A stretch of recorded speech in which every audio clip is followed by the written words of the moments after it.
गांव की पगडंडी पर धूल उड़ रही थी। बैलों की गाड़ियों की चरमराहट और कहीं दूर से आती बांसुरी की धुन वातावरण में घुली थी।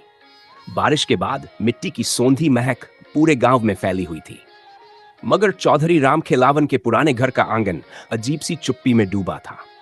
उसी आंगन की चौखट पर बैठी सीता की आंखें आज भी उसी रास्ते को ताक रही थीं, जहां से कभी उसके साजन रामधनी हंसते मुस्कुराते लौटते थे।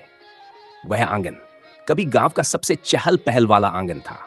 सुबह होते ही तुलसी चौरे पर दिया जलता, रामधनी हल बैल लेकर खेतों की ओर निकल जाते और सीता घर का काम संभालती। शाम होते ही पड़ोस की औरतें आंगन में बतियाती, बच्चे खेलते और साजन की हंसी की गूंज सीता के कानों में रस घोल देती। लेकिन अब वही आंगन, वही चौरा, वही नीम का पेड़, सब कुछ सूना सूना लगता था। रामधनी और सीता का विवाह पूरे गांव में चर्चा का विषय बना था। दोनों की जोड़ी को लोग लक्ष्मी नारायण की जोड़ी कहते थे। रामधनी सीधे साधे मगर हंसमुख नौजवान थे।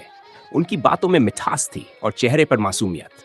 सीता भोली भाली सांवली सी, लेकिन उसके चेहरे पर गजब की आभा थी। शादी के बाद जब पहली बार सीता अपने ससुराल आई तो आंगन में दीपों की कतारें जली थीं। गांव की औरतें मंगल गीत गा रही थी और रामधनी चुपचाप सीता को निहारते रहे। उस दिन आंगन का हर कोना जैसे प्रेम से भर गया था। नीम की छांव तले दोनों ने पहली बार आंखों से दिल की बातें कही थीं। समय बीतता गया।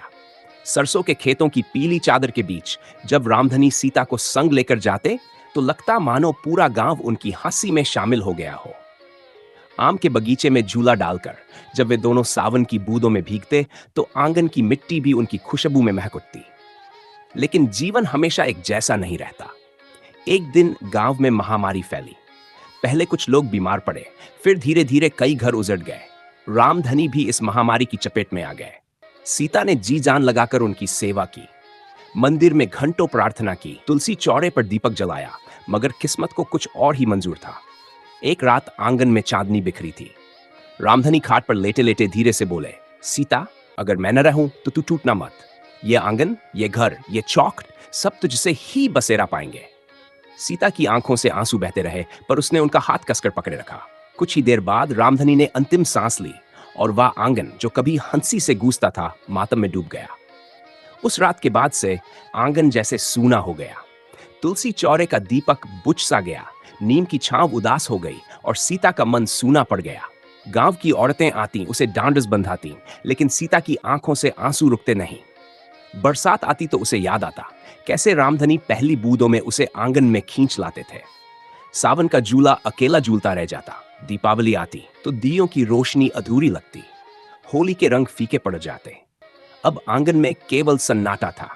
सीता घंटों चौखट पर बैठी रहती और आंगन की मिट्टी से बातें करती, जैसे उसमें अपने साजन की आहट सुन रही हो। नीम की डाल पर झूलते पत्तों की सरसराहट में उसे लगता कि रामधनी पुकार रहे हों।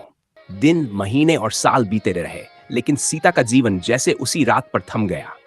गांव में बच्चे बड़े हो गए, नई बहुएं आईं, आंगन फिर आबाद होते रहे, लेकिन सीता का आंगन सूना ही रहा। गांव की औरतें अक्सर कहती, सीता, जिंदगी किसी के बिना रुकती नहीं, तू चाह ले तो नया जीवन शुरू कर सकती है।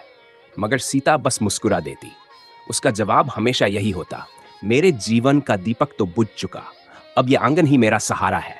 यही उसकी यादें हैं, यही उसकी हंसी है, यही उसकी सांसों की गूंज है।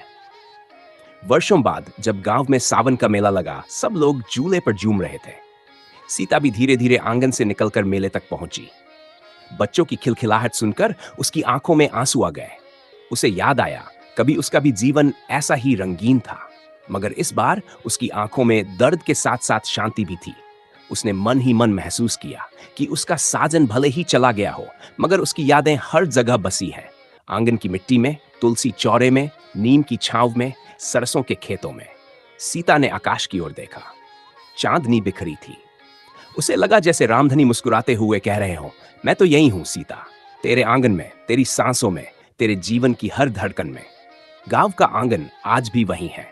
नीम की छांव, तुलसी का चौरा और कच्ची मिट्टी सब गवाह है उस प्रेम के जो साजन और सीता के बीच था।